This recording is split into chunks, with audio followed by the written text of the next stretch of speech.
Good morning, welcome. And we're going to start with a portion of Psalm 62. Now let's, if you can read it on the screen, let's say it together. For God alone, my soul in silence waits. Truly, my hope is in him. He alone is my rock and my salvation, my stronghold, so that I shall not be shaken. And God is my safety and my honor. God is my strong rock and my refuge. Put your trust in him always, O people. Pour out your hearts before him, for God is our refuge. All right, so welcome. This is our second week exploring the book of Ruth. And so Why are we so small? Great to see a bunch of folks here in person. We've got Pat Kelly and a granddaughter online. And also these are being recorded. So if you go to the website and you go to adult formation, you can see them posted there as well. So anyway, there we go. So let's start with a question. Not a trick question, it's an honest question. Is God always fair? I'm getting a couple of nods over here. Anybody think that God is not always fair? He's everywhere. Yes, but I think God is always fair. God never does bad things. He's always there. Yes, he's always there. He's always good. Well, I don't know. Would it be wrong? Is it always? Let me ask you an easier version of this question. Does it always seem that God is fair? That's a better question. Jerry. Well, what I was going to say was God's definition of fairness and I don't always find. Okay. And I'm going to repeat some of what you say because the microphone on this does a good job picking up my voice. Sorry, not yet. I didn't mean to do you yet. But doesn't always pick up your voices. So Jerry made the comment, our understanding of fairness isn't always the same as God's, right? Cindy, you were shaking your head. You want to say something or no? No, okay, that's fine. I won't put anybody on the it depends on our attitude. Okay, tell me more. Sometimes we just think. Is that talking to us right now? Sometimes we only. Why God? No, we're having Sunday school class right now. I realize it was my attitude. So you're having Okay, one? yeah, thank you, Cindy. So sometimes our attitude has a lot to say about that, right? Does it seem like God is always fair with other people? Monday class. You cannot talk during this. Pat, if you want, you can mute your microphone because we can hear y'all. Okay, I better do that. Thank you. Where is it? It is right here. And then you can always unmute if you want to participate, of course. Yeah, sometimes I wonder if how fair God is. We talk about, you know, how long were the Israelites in exile in Egypt in servitude under Pharaoh? That hardly seems fair to me, but my definition is not God's definition, right? So we're going to think about that sort of that issue of fairness and how God is treating us. That'll come up in our reading today. So we're going to begin with toward the end of chapter 1. Chapter 1 of Ruth, if you were here last week, you'll recall that Ruth married a man named Elimelech. They had 2 sons. There was a famine in the land, so they head off to Moab because there was no food, so they go to Moab. The 2 sons marry. Elimelech dies. The 2 sons die. 10 years pass, and finally the famine is ended in Judah, and Naomi is going to head back. She is accompanied initially by her daughters-in-law, Orpah, a name that means the back of the neck, and Ruth, a name that means faithful. And she says, don't come with me, don't come with me, don't come with me. I have nothing to offer you. I'm an old woman. I'm not going to get married again. I'm not going to have other sons that you can take on as husbands. I can't. Naomi has reached a point she cannot provide for herself, nor can she provide for her daughters-in-law. So she encourages them, go back to your people, stay with your people. Maybe you can find somebody to help you there. And Orpah, crying, doesn't want to do this, but recognizes the wisdom of what Naomi says and turns her back and heads back to her people. Ruth clings to Naomi and says, your people will be my people, your God, my God, and goes on. And here's where we pick up today. So the two of them, Naomi and Ruth, went on until they came to Bethlehem. When they came to Bethlehem, the whole town was stirred because of them. And the women said, "Is this Naomi?" And she said to them, "Call me no longer Naomi, call me Mara, for the Almighty has dealt bitterly with me. I went away full, but the Lord has brought me back empty. Why call me Naomi when the Lord has dealt harshly with me and the Almighty has brought calamity upon me?" So Naomi returned together with Ruth, the Moabite, her daughter-in-law, who came back with her from the country of Moab. They came to Bethlehem at the beginning of the barley harvest. So let's unpack these few verses to start with. Why do you think it says the whole town was stirred? And that's a curious verb. Another way to translate this would be excited. Why would the whole town be stirred up or excited at Naomi's return? Any thoughts? I mean, she's been gone for 10 years.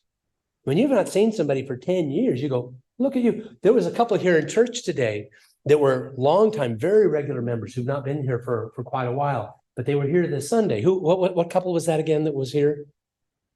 Rivers. Yeah. And it was interesting watching people's reactions and people coming up to them and going, "Well, look who's here. Look who's here." And that was the reaction that we had to those folks who had not been gone a decade.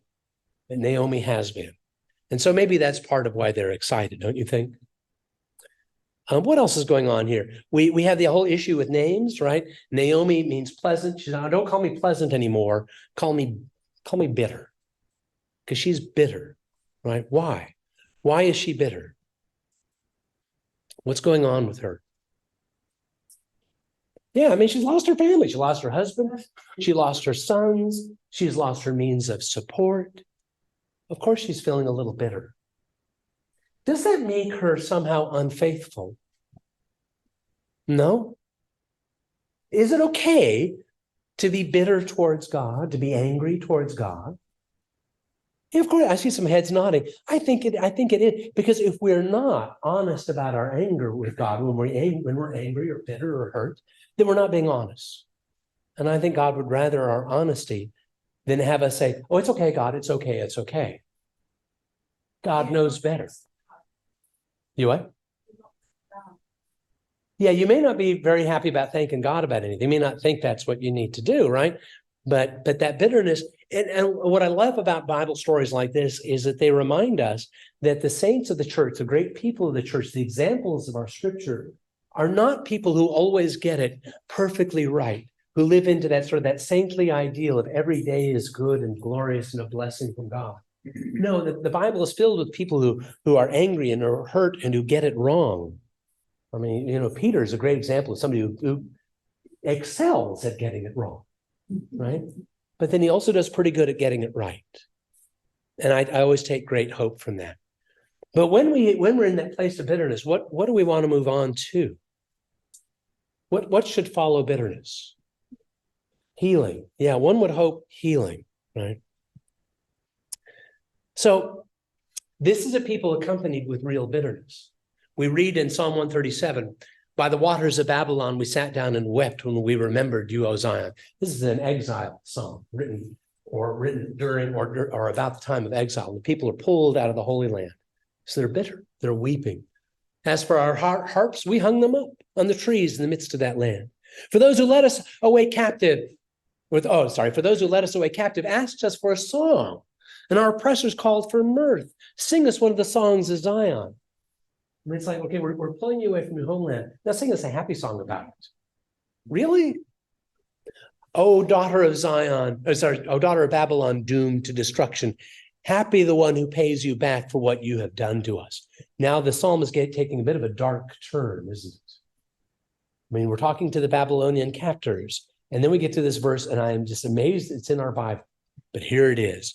"Happy shall he be who takes your little ones and dashes them against the rock." That's a little brutal. It's a bit harsh. Okay, I understand they're unhappy with their captives, but here they're urging the death of innocents. Okay, obviously this is not a godly attitude, but it is an example of the kind of bitterness and anger and hurt that sometimes we all deal with. And it is okay, I think, for us to lay that on God and say, you know what? That's how I feel. Maybe we repent of that and go, yeah, maybe I shouldn't have said that. But I think it's better for us to be honest. You know, what surprises me is Ruth doesn't do that. She doesn't get to the social economic conditions that led to her waiting.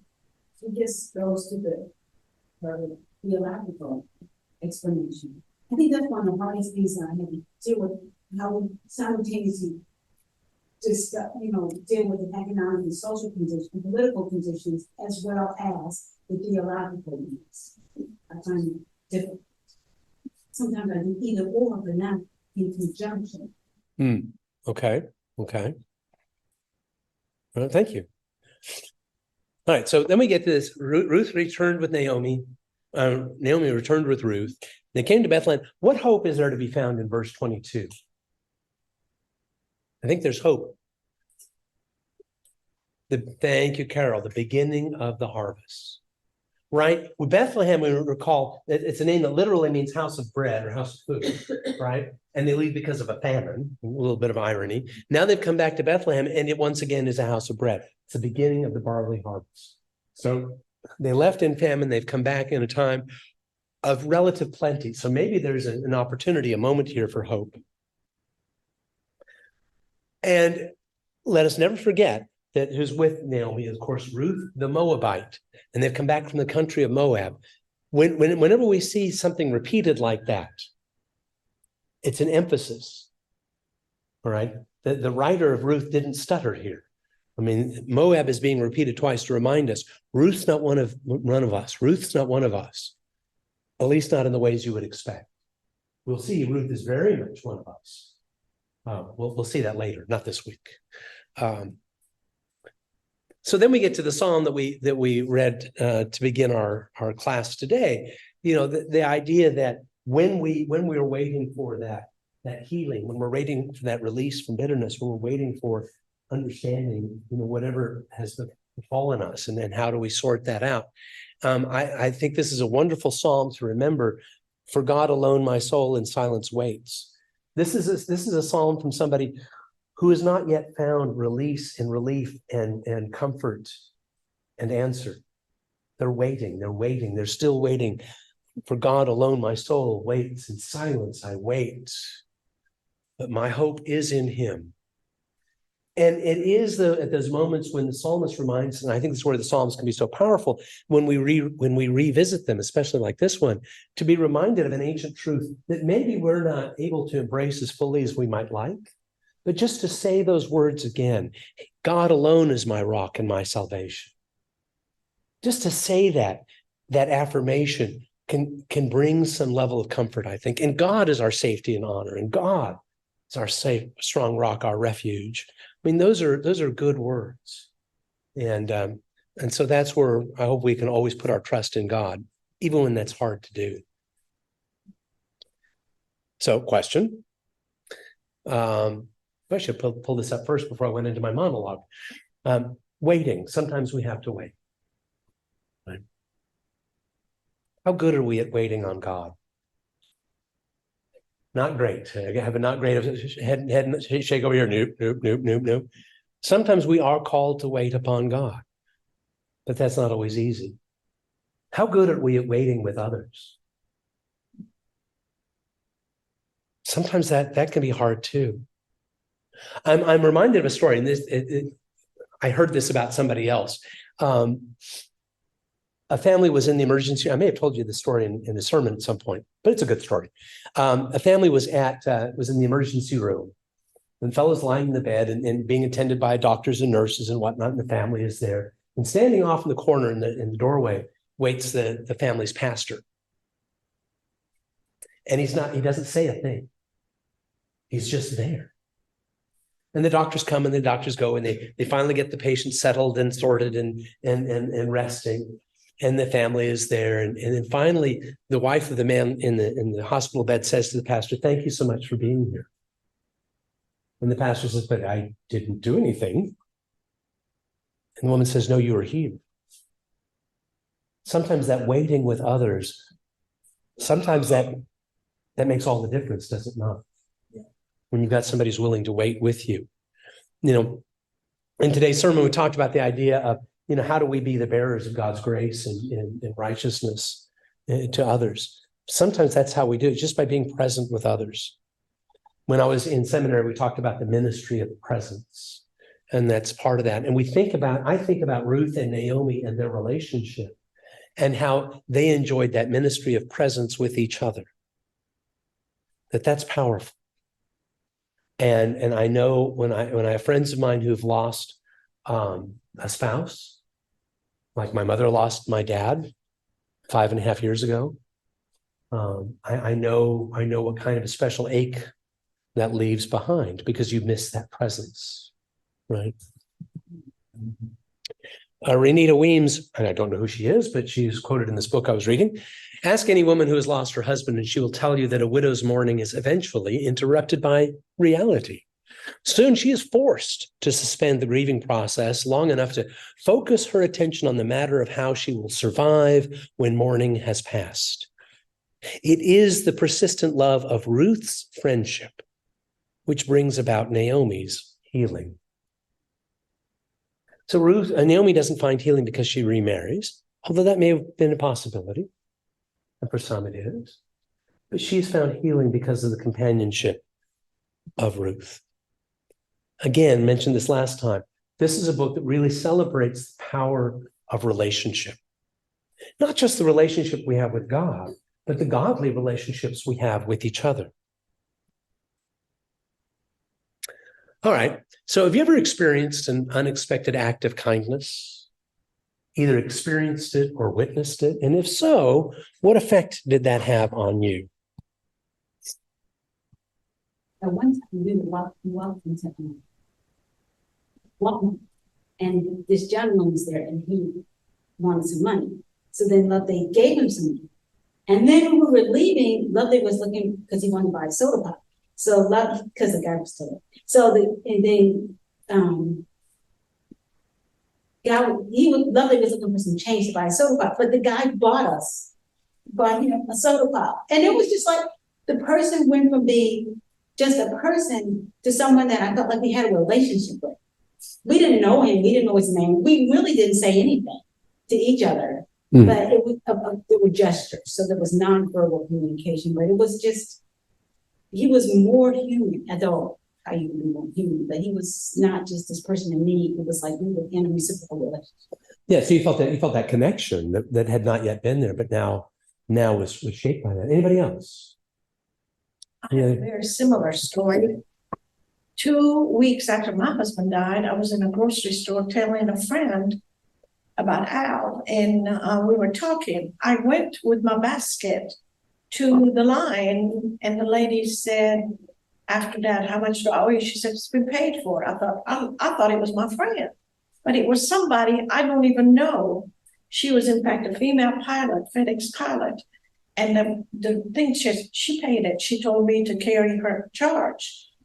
And that day I cried of joy because I thought somebody understood where I am, down the dumps, but I have to eat. I forced myself to come to the grocery store buying the basic. And when I ran to this lady to thank her, she said, you remind me of my mom. My daddy died, and my mama was so down the dumps that I thought to give you something kind. Yeah. I will never forget that. That's beautiful. That's beautiful. It's beautiful. And it is sometimes those very small acts that can make a big difference. It's not that I needed money. Yeah, you could have paid for your groceries, but the point wasn't the money, was it? No, not at all. Not at all. Jerry. For me, whenever it happens, and I'm grateful that it happens, surprise is one of the first things I feel. Not in the sense that I can't believe somebody's being nice to me. It's that somebody's being nice to me. And then the other thing that I feel is warmth and connection.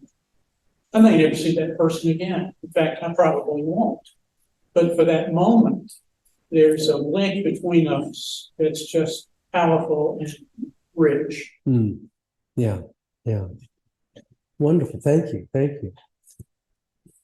So, moving on to chapter 2. Now, Naomi had a kinsman on her husband's side, a prominent rich man of the family of Elimelech, whose name was Boaz.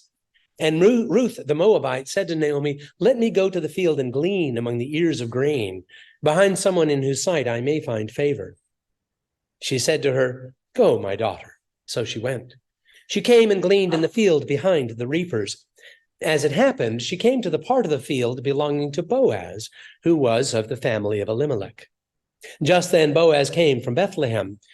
He said to the reapers, "The Lord be with you." They answered, "The Lord bless you." Clearly, they're not Episcopalians. They got it wrong. Then Boaz said to his servant who was in charge of the reapers, "To whom does this young woman belong?" The servant who was in charge of the reapers answered, "She is the Moabite who came back with Naomi from the country of Moab." She said, "Please let me glean and gather among the sheaves behind the reapers." So she came, and she has been on her feet from early this morning until now, without resting even for a moment. So who can glean? What is gleaning? Gleaning is leftover bits. You go by, I mean, the harvesting, you're moving quickly. The idea is volume, right? You're going to harvest as quickly as you can, but that means there's going to be leftover stalks and bits and pieces that you're not going to bother with because it's just going to slow you down. So to glean is to come by afterwards and say, well, what little leavings are left? What are the leftovers here? And who can glean? According to Leviticus, the poor, and not just the poor, the alien, right? The foreigner to the land, and not just the alien and the poor, but also the widow. So who can glean? Well, Ruth fits all three categories. She is, of course, poor. She is an alien. She's a Moabite woman, and she is a widow. So, I mean, she's got three good reasons why she should be permitted to glean. Now, we might think, and this runs counter to what sort of the modern American narrative is, which is that if that's your land, you put up a big fence and you keep everybody out. You know, but this is saying, listen, if you have the ability to share, you've got some leftovers, there are people who also need to eat: the poor, the widowed, the refugee. And so, of course, she fits all three of these. So off she goes. She gleans among the ears of grain. What else? So think about it. What practical matters? At this point, Naomi and Ruth are back in Bethlehem. What are the practical matters they have to address? Shelter, food, clothing. Yeah, thank you, Shelby. Shelter, food, and clothing. Now, maybe they've got relatives someplace where they can hide out and get some measure of shelter. Clothing is a relatively simple matter because we don't have big closets with lots of things. I mean, you know, but food, I would think, would be sort of real high on that list. And where are you gonna get that? So hence the need for gleaming. Does Ruth, do you think, experience God's goodness in any way here? I mean, there's a book in the Bible. God's got to show up sometime, right? One would think. Does God show up here in any way? Command to allow them to leave is God's command. Yeah. Okay. God's oversight. So as long as they're being faithful to that, God's word, God's law is at work here, and that's God is being revealed. God's goodness is being revealed. What else is going on here that might indicate that God maybe has a hand in this? Well, she worked all day, so God must have given her the courage. So God gave her the courage, God gave her the strength to work all day. Yes. Well, as we'll find out later, she could have gone anywhere, but she's in Moab. Moab's field. Yeah, of all the fields they could have picked. Boaz, that's a good one. Yeah, she ended up in Boaz's field, which will turn out to be a very good thing. And I don't think that was entirely a coincidence, right? The fact that they're back at the time of the harvest, that there is something to harvest. I think there's God's goodness at work being revealed in those things as well. So what do we think of Boaz so far? Talking about Boaz, he's a prominent rich man in the family of Elimelech. All right, when Boaz shows up, Ruth is already out there, bent over, doing the gleaning, gathering in the grain. What do we think about him? Why does he say to the reapers, the Lord be with you? What does that tell you about Boaz? Kind. He's kind. He cares about his workers. Right. He doesn't come up and say to them, you guys are behind, get to work. He says, the Lord be with you. I mean, there's something about that maybe I'm reading too much into that, but that seems to me a kind thing to do. I think we see a bit of his heart. And then notice he doesn't say, I don't know her. What is she doing in my field? He doesn't start with an accusation. He starts with a question. To whom does this young woman belong? So I think we see something kind about Boaz at this point. So Boaz hears the answer, and Boaz said to Ruth, now listen, my daughter, do not go to glean in another field or leave this one, but keep close to my young women. Keep your eyes on the field that is being reaped and follow behind them. I have ordered the young men not to bother you. If you get thirsty, go to the vessels and drink from what the young men have drawn. Then she fell prostrate with her face to the ground and said to him, why have I found favor in your sight, that you should take notice of me when I am a foreigner? But Boaz answered her, all that you have done for your mother-in-law since the death of your husband has been fully told me, and how you left your father and mother and your native land and came to a people that you did not know before. May the Lord reward you for your deeds, and may you have a full reward from the Lord, the God of Israel, under whose wings you have come for refuge. Then she said, may I continue to find favor in your sight, my Lord, for you have comforted me and spoken kindly to your servant, even though I am not one of your servants. So how is it that Boaz is kind to Ruth? He talks to her. He's protecting her, right? Telling the guys, be nice to her, right? He's providing, yeah. Is it safe to say that he's going above and beyond what the law requires at this point? Yes. Which Jesus would look at it and say, well, then he's getting it exactly right. It's when we follow the law and only the boundaries of the law, sometimes we get it a little, we get a little wrong. I think, and by that I simply mean Boaz, it seems to me, is living into the spirit of the law, not just the letter. And I think that's a good thing. He offered her water, even. Yeah. You know, she's going to be hot and tired. Yeah, exactly. So, you know, she is going to be cared for, which is pretty cool. And why? Boaz understands, and because he asked about who this woman is. I mean, all that you have done for your mother-in-law, who is, there's a connection there, of course. Since the death of your husband has been told to me. I think he's impressed that here's a woman who is stuck with Naomi and come to a foreign land where she had no prospects. What a measure of Ruth's faith and companionship, right? One thing too, this book, I mean, maybe not as writing, but it's it can be looked at as concurrent during the period of the judges. There was some wicked stuff going on with the judges, and he's like totally opposite, because they just really mean things to people on the judges. But he's like totally opposite. He's like kind. Yeah. And you know, whereas other people only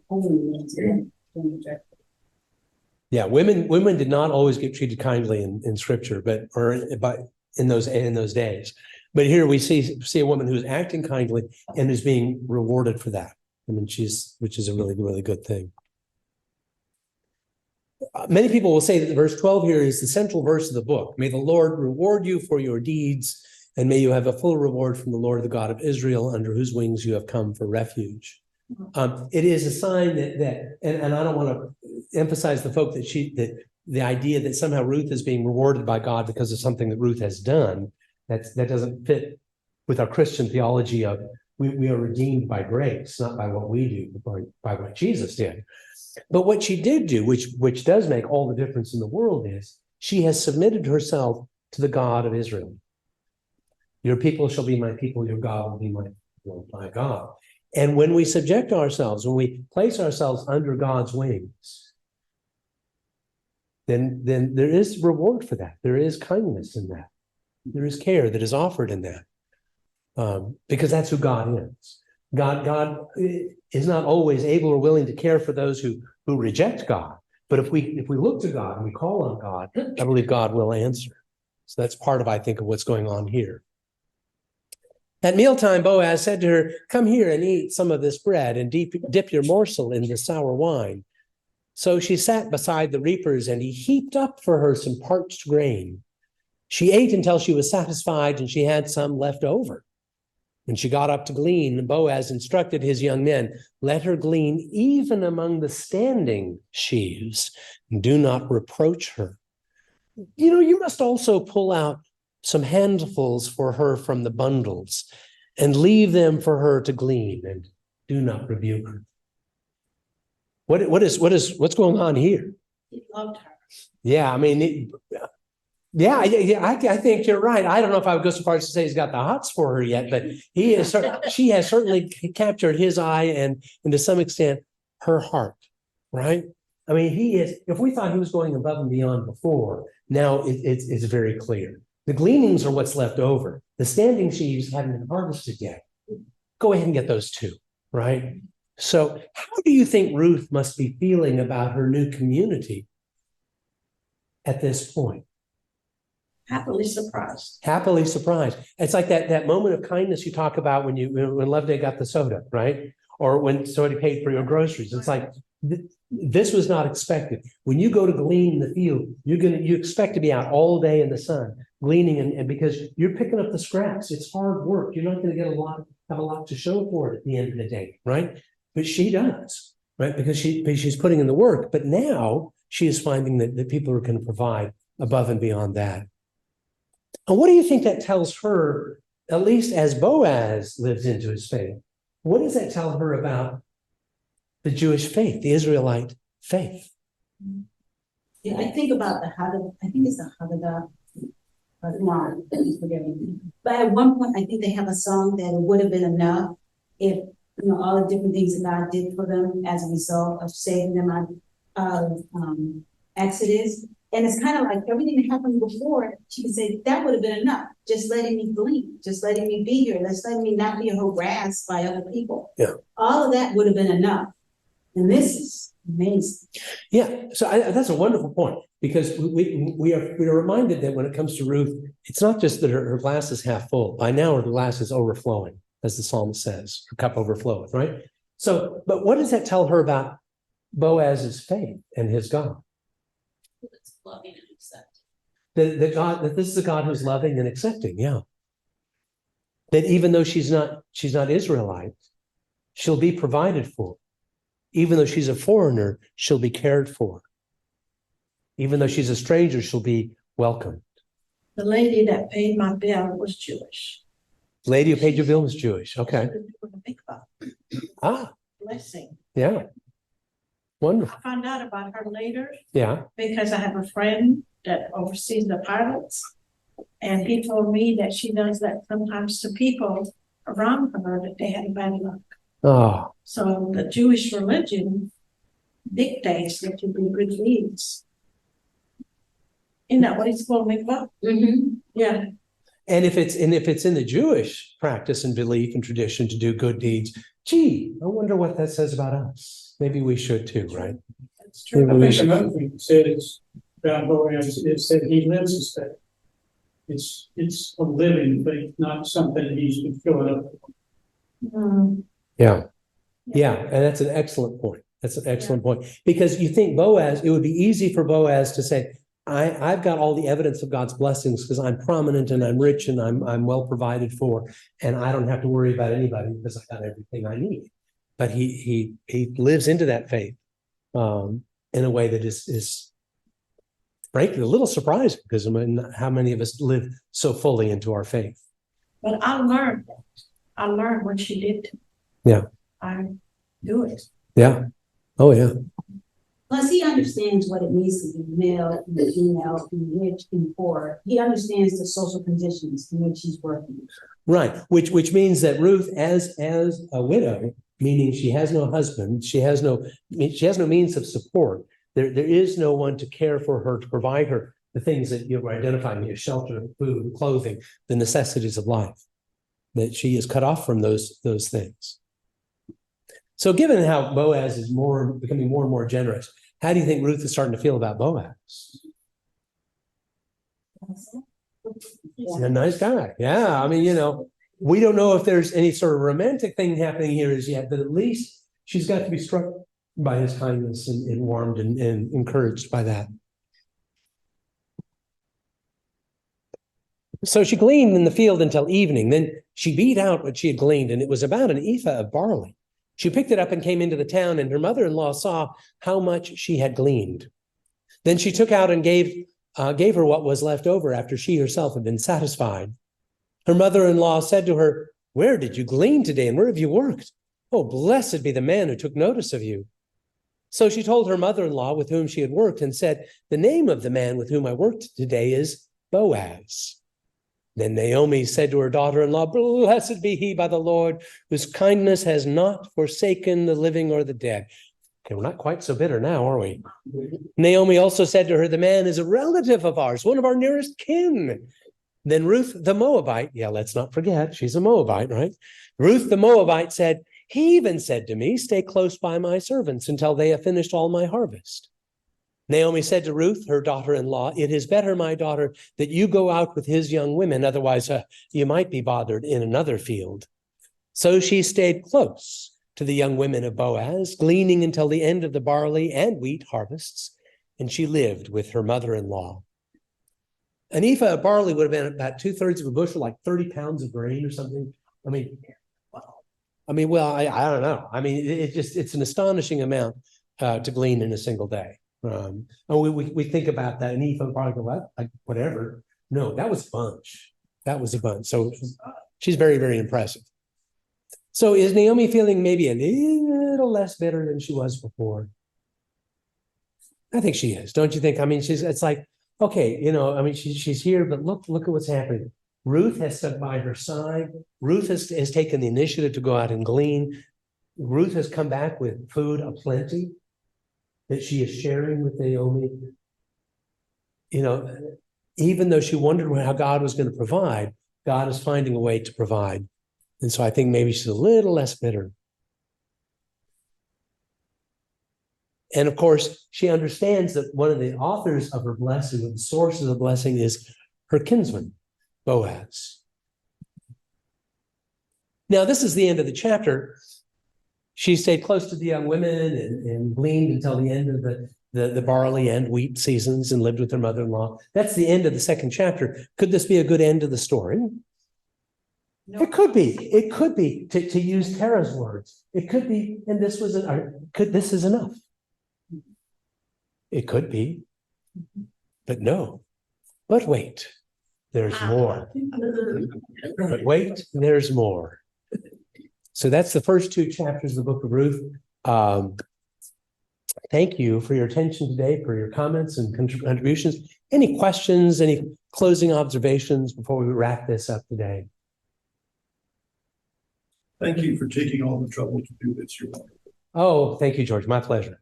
I do enjoy doing this. I have fun doing this. You're the Boaz of our spirit. The Boaz of your spirit. Wow. Okay. Well, no pressure there. Thanks. All right. Well, my friends, go in peace to love and serve the Lord. Thanks. Thanks.